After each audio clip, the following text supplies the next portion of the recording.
Today is the final video in our year of the Bible. I want to thank you for going on this journey over the last 52 weeks together as we have read through all 66 books of our Protestant Bible. I hope you have found this time illuminating and encouraging, sometimes challenging, but an experience of understanding the full range of God's work in the Scriptures. Today, we bring it all to a conclusion in the Apocalypse, the book of Revelation. This book is poetry. This book is imagery. It's apocalyptic literature like Ezekiel, Daniel, parts of the sayings of Jesus, especially in the Gospel of Mark, some elements of the letters of Paul. It is a Christian call to arms in a way of bearing witness in a difficult time. It is not some mysterious hocus-pocus code to try to figure out with modern day perfect parallels to what's described in the book. So let's look at what we do know and what claims this apocalypse does make that can help us today in our Christian walk. The book is written by John of Patmos. This is not John who writes the Gospel of John. This is not John who was a disciple of Jesus. This is not John who writes the 3 letters of John. It's another John. He's probably an itinerant preacher because he's very familiar with the churches to whom he writes his letter, his Apocalypse. He has so many Old Testament references in the book that it's pretty clear he was Jewish before he became a Christian. The letter's written and sent, we think, around 95 AD, towards the end of the reign of Domitian. We think that because Babylon is an image used to describe Rome throughout the letter. The reason being that Rome destroys the second temple of Jerusalem in 70 AD. So the letter needs to be written after 70 in order to draw that parallel between Babylon, who destroyed the temple of Solomon, and Rome, who destroyed the second temple in 70. We also hear how the apostles are referenced as long ago revered leaders, none of whom are living anymore. And there's also these allusions to Emperor Nero. Nero died in 68 AD, but he persecuted the Christians. And there was this ongoing fear that either Nero wasn't really dead or he was going to rise from the dead and reclaim the throne. The letter's written to 7 churches that John knows who are experiencing some kind of pressure from Roman authorities. You'll read in Revelation that at least one Christian has been killed because of their witness to Jesus, and John suspects that more pressure, localized pressure from Roman authorities is coming. So he is writing this as a word of encouragement and as a description of what disciplined Christian living will look like in the face of this Roman authority pressure. His form is apocalyptic literature, partly because apocalyptic literature draws us into the grand cosmic story. So here's some features of what it means for this book to be apocalyptic. It is written as a supernatural revelation that is above human understanding. That's the first characteristic.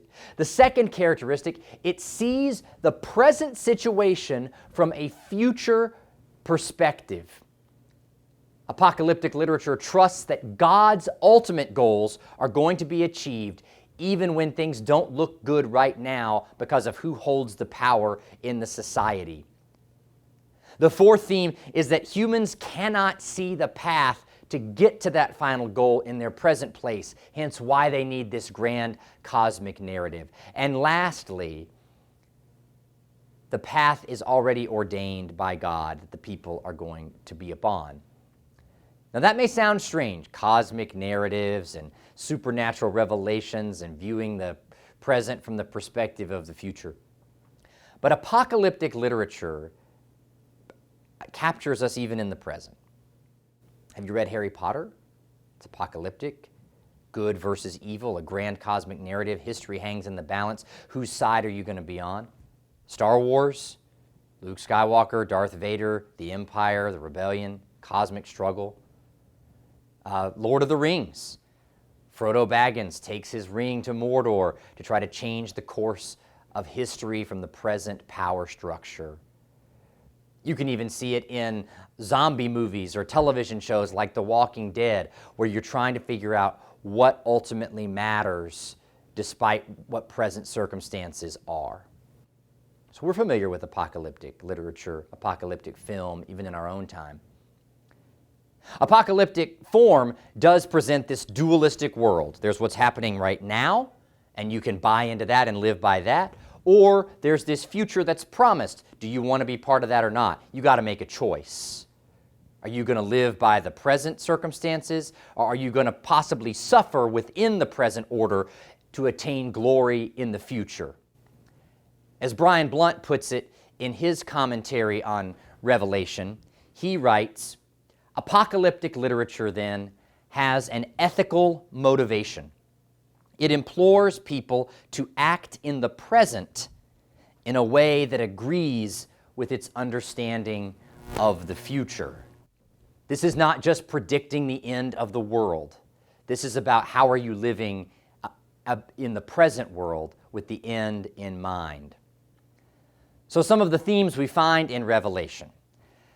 John is very concerned about these churches accommodating to the ways of the Roman Empire. In Rome, politics and religion were very melded together. You needed to pray to the right gods, worship at the right temple because of what your economic role was in the community. And John is saying, no, you can't do that anymore. And it might cost you your business, but you cannot go pray to that God with the rest of the ironmongers.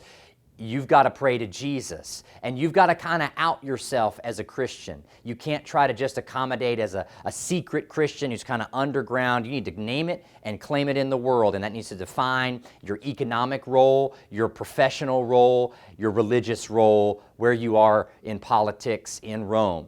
You don't accommodate to the empire. What he does call the people to then is nonviolent resistance through witness to Jesus Christ. He says multiple times in the letter, look for this phrase, they were saved by the blood of the Lamb and the word of our testimony. Jesus has been raised from the dead, and God's future is coming, and God's going to want to know, did you stand up for the ways of Jesus in the world? Did you live that way of sacrificial love, or did you try to hide among the masses of the Roman culture because you were afraid?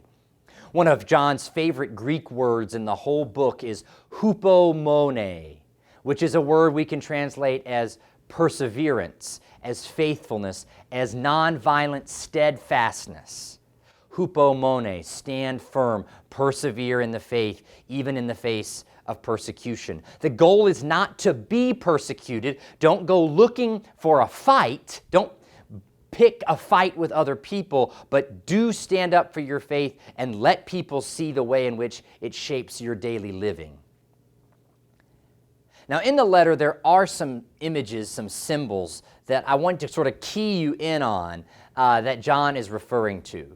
One is the beast. You're going to hear several stories about the beast from across the sea. The beast is the Roman Empire. You're going to hear about the beast waging war and even waging war against the Lamb, who is Jesus, because the Roman Empire wants ultimate devotion from its citizens.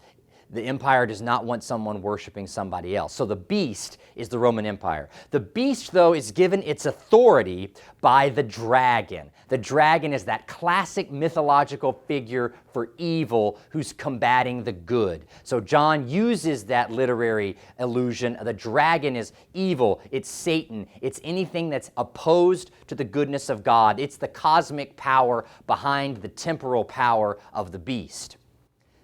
As I mentioned before, you're going to hear reference to Babylon. That is the city of Rome itself. And the whore of Babylon is again a synonym with the beast. John is using a variety of images throughout this cosmic struggle to illumine the contrast of the blood of the Lamb and the beast and the dragon, who are ultimately cast into the sea. Because the ultimate story of Revelation, for all its confusing imagery and its violent and angry words, is that at the end, God shall wipe away all tears from our eyes. The holy city will descend, the new Jerusalem, and God will be with the people, and they will be with God. The question for us, Raleigh Court Presbyterian Church, at the end of this year of the Bible, 66 books over 365 days, discovering our God in old times and in our present. The question for us now is still the question of John of Patmos to those churches. It is the question of Jesus. He says, "Behold, I stand at the door and knock. Will we let him in? Will we be the church of the open door and live in the present by the hope of God's ultimate future? Do we stand with Abraham and Sarah, Jacob and Leah and Rachel, Moses and Miriam? Do we follow in the steps of David and Hezekiah and Josiah, Isaiah, Jeremiah, Ezekiel, Amos, Elijah, Elisha? Do we walk with Malachi and Haggai and work to restore the world like Ezra and Nehemiah? Do we confess Jesus Christ to be Lord, and are we willing to travel wherever God takes us as Paul did? Will we love one another because God has first loved us? If we will follow in that way by faith, then we swing wide our doors and we love the world with the same passion and with the same risk that our risen Lord did. That's what it means to be a people of this book today.